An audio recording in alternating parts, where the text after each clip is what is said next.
Ever had a random thought so strange it makes you pause mid-shampoo? Welcome to Scientific Answers to 4 Shower Thoughts. Today we're wondering, is oxygen secretly killing us?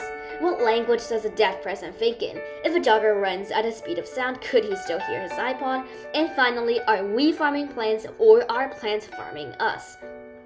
Grab your towel because things are about to get very deep.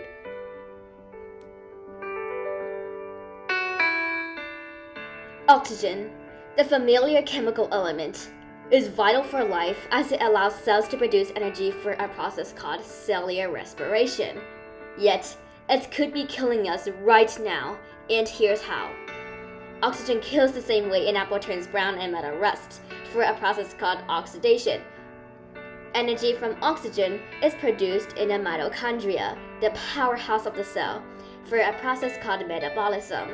95% of our oxygen goes to the mitochondria, but 5% escapes as free radicals, unstable oxygen molecules with unpaired electrons. This happens because oxygen is reactive, and free radicals are highly reactive.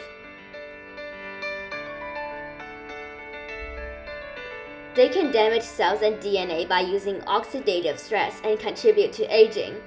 This oxidative stress accumulates over time, causing a functional deadline.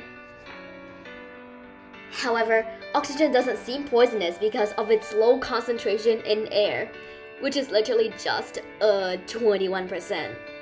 We would die in 6 minutes without them, though.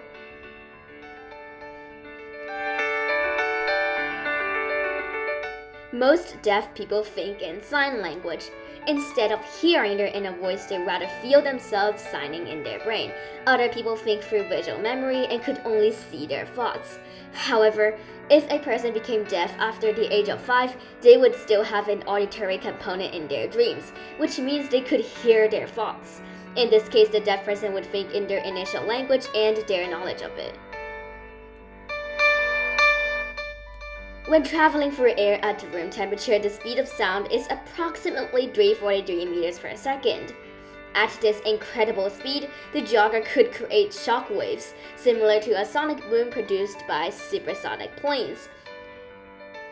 This disturbs the usual propagation of sound waves, making it impossible for them to hear the iPod. The jogger would be in a zone where they are running into compressed air in front of them, while the sound waves emitted by the iPod would remain stuck in the same relative position.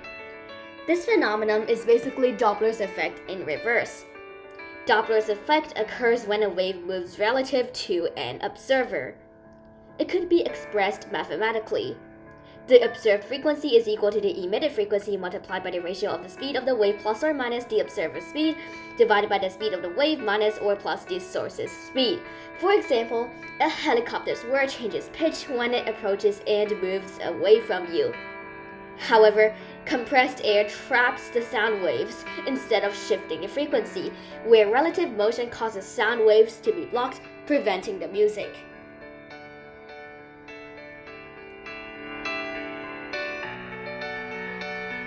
After a living organism dies, plants turn them into a substance called mulch, which they use as nutrients. In June 2020, researchers investigated the reaction of plants towards decomposition, which uses a method called hyperspectral sensing.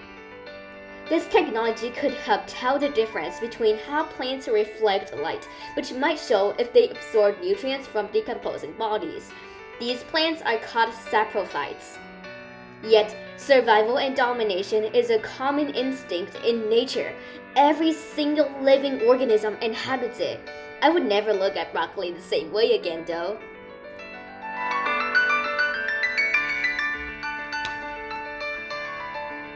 And yes, that's the beauty of shower thoughts. During the most ordinary moments, our mind is capable of extremely innovative ideas with potentials to change the world. Here's a quote. Everyone who has ever taken a shower has an idea. It's the person who gets out of the shower, dries off, and does something about it that makes a difference. So the next time you're standing under a stream of water, don't be surprised if your mind starts racing with new possibilities. Who knows? The next shower thought could be your next big idea.